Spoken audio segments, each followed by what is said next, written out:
According to police reports and court documents, on the 10th of December 2020, YFN Lucci and 3 other men drove by car to a location in Atlanta. One of the people Lucci was with was named James Adams. He allegedly recorded himself whilst in the car with Lucci, telling the camera that they planned to fuck the city up. Now, the 2 other men that YFN Lucci was with were Rayvon Boyd, aka CP3, a rapper from Miami, and a man named Leroy Pitts. According to a warrant, Lucci drove his car full of hitters to the 900 block of Dimmock Street at around 5:15 p.m. pulling onto a shoulder when Adams and Boyd began to open fire from the car. Whoever they were shooting at shot back, with that man, James Adams, in Lucci's car being fatally struck in the head, dying, and subsequently being thrown from the vehicle, or as the police described it, manually ejected. They threw him out the car, with a harrowing 911 phone call being made by an innocent woman who was just passing by and found this dead body in the street. What's the address of your emergency? We need an ambulance. Somebody is laying out. Somebody, I don't know if he barely. Let me connect you. Stay on the line. Somebody just threw him out of the car. Let me connect you to the ambulance. Huh? He's still trying to fight for his life. EMS, what's the address of the emergency? Baby, can y'all please get an ambulance here? This man is dying. He's shot in the head. He just took his last breath, man. What street are you on, ma'am? Can you give him your location, please, for the ambulance to give the guy some help? What is his address? Man, this man just took his last breath, man. Man, we have help on the way already. Tell me exactly what happened. We don't know. Me and my sister, we were just walking down the street and somebody just rolled down the street with a man hanging out the car. They just pushed him out the truck and left him for dead. Ma'am, I thought you said he was shot in the head. Yes, he is shot in the head. They threw him out the car. He just died. He just took his last breath. We have the ambulance already on the way, okay? Okay. And can you tell me what kind of vehicle? Listen, you go ahead and get fire and PD and round. Can you tell me what kind of vehicle he was stolen from, please? White. A white car, truck, or SUV? SUV. What direction did the SUV go? Yes, his whole body was just hanging out the car. Listen, just stay on the phone. Can you tell me if you saw any of the people that were driving the car, whether they adults or kids? Or... They were driving real fast, and we seen his... All right. Now, one of the men that they were shooting at eventually turned up at a local fire station with a gunshot wound, and just over a month after the incident itself, YFN Lucci was identified as the driver of that car. Now, weirdly, in between the shooting and his arrest, YFN Lucci appears on DJ Vlad for an interview once again. Now, it's unclear exactly when the interview was recorded, but the comments are frankly wild, with many people suggesting that Detective Vlad may have had something to do with building the case. Now, obviously that's just jokes, but there were some very interesting and illuminating moments in this interview. Lucci explained that at this point things were so dangerous for him in his city that he had to ride around in a bulletproof car. Well, you actually have a bulletproof GMC? Yeah. Okay. I paid $145 for it. That's not bad. Nah, hell no, not to save your life. Lucci also commented on the feud with Thugger, saying that there was nothing to work out between them, and also saying that he never sees him in Atlanta. But could it be worked out? Y'all do some music together? We ain't nothing to work out. He in LA. I'm in the A. Shit. So you're saying he doesn't even stay in Atlanta anymore? I don't never see him. Now, Lucci would eventually turn himself into the police on the 15th of January 2021, with Young Thug reacting to the news, saying free all, because he doesn't want to see anyone in jail, op or not. And soon, Thug's wish would come true, as Lucci would appear in court after a few days in jail, eventually bailing out on $500,000 bond. Being seen on social media February 2021, celebrating his release after bonding out. It went home. You hear me? I had to switch the jacket inside out, man. I didn't want to come out the same way I went in. I got this shit on my ice. Shit bigger than a motherfucker. Now, in my opinion, it's not unthinkable that Lucci could beat a case where he was the driver in a drill gone wrong where somebody in his car ended up getting killed. Problem is, the Atlanta police would have a trump card up their sleeve, because Lucci's mere involvement and proximity to this tragic mess placed him right in the middle of a tangled mess of interstate criminals. This allowed the Atlanta police to wrap him up, along with a bunch of his friends, in a massive racketeering case, which would be much harder to beat than those original charges for being in that car. And in May 2021, YFN Lucci probably had the most terrifying moment of his life, when the Fulton County grand jury issued a 75-page, 106-count indictment after a 6-month investigation, naming YFN Lucci among around a dozen other individuals in a massive racketeering conspiracy case targeting Atlanta blood gangs with ties to Bloods in different states.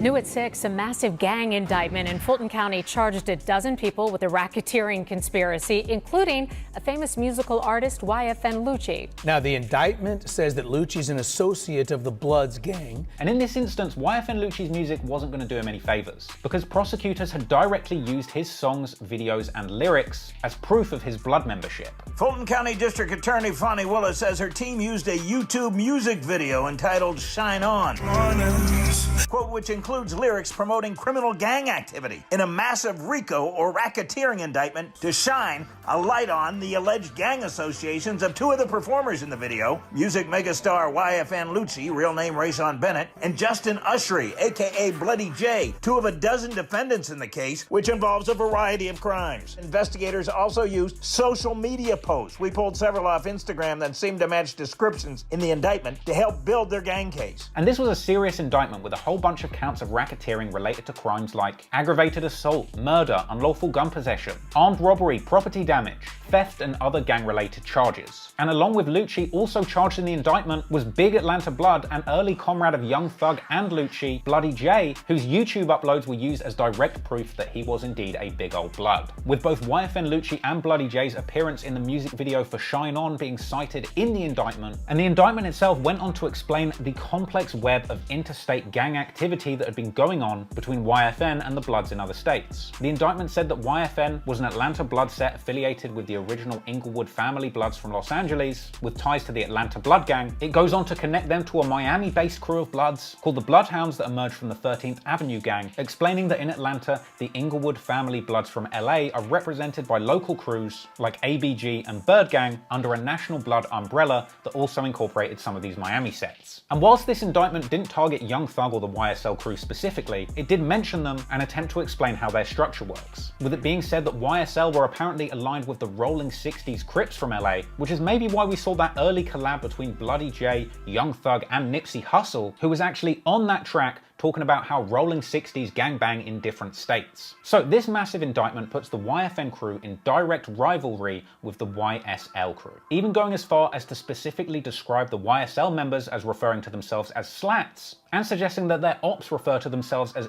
SK or Slat Killers. Numerous YFN members are named in the indictment as having been spotted on social media referring to themselves as Slat Killers, and unfortunately for Lucci, the feds would make a whole bunch of effort to tie his gang activity to his music career, alleging that YFN started around 2015 and was mainly centered around Lucci himself, describing YFN as a racket as part of the racketeering case, going on to say that the gang not only committed crimes to further the organization, but also accused them of using social media to advertise the strength and influence of the gang, with specific social media moments being cited, like a clip of YFN Lucci posing with a gun, along with a caption where he allegedly had said, "I'm ready to noodle me an N-word." The cops said that the YFN recording studio was actually a gang stronghold, which even ended up getting shot up in a drive-by, and apparently after it was shot up, Lucci was caught on a jailhouse phone recording, telling his homies, "We are gang, and we need to move more dangerous like we're at war." The indictment went on to say that the 13th Avenue Hot Boys from Miami, who evolved into a Blood set called the Bloodhounds, were connected with the YFN crew through music, with Lucci himself apparently being given access to dangerous and inaccessible parts of Miami when visiting there to film music videos, referring specifically to social media posts of Lucci in the Pork and Beans projects, a notoriously rough Miami hood where he pulled up to film music videos. Motherfucking bean right now. I know what the fuck going on, man. Whole lot of gang shit, whole lot of fly shit.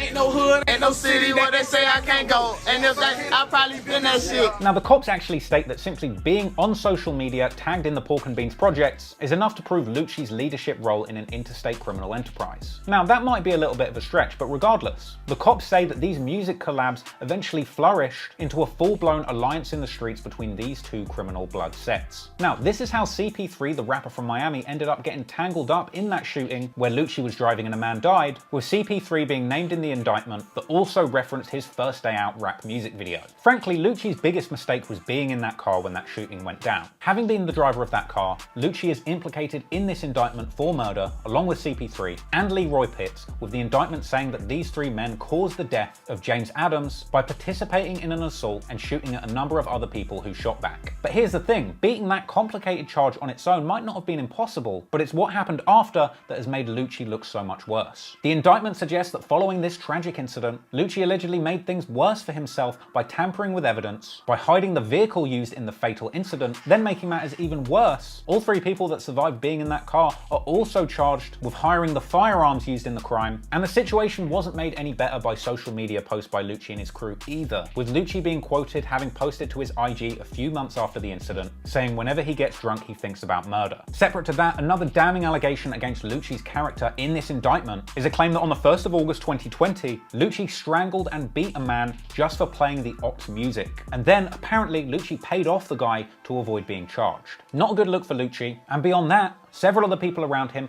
face pretty damning allegations on their own too. A 22nd of September 29 incident where a YFN associate named Ty shot a man, a May 25th 2020 armed robbery where an AK-47 was used and shots were fired, an August the 27th 2020 aggravated assault, an October the 16th 2020 armed robbery and aggravated assault, felony murder on December 10th for that incident with the car, an 18th December charge for tampering with evidence, along with a whole bunch more incriminating social media documentation, such as the YFN affiliate Nard, who is apparently caught on social media saying he has so many bodies he feels like John Wick, as well as a number of YFN affiliates apparently being caught in a group chat repeatedly saying free somebody called No Love, which the indictment states is actually the person who is currently locked up for having shot Lil Duke from YSL at the Magic City nightclub.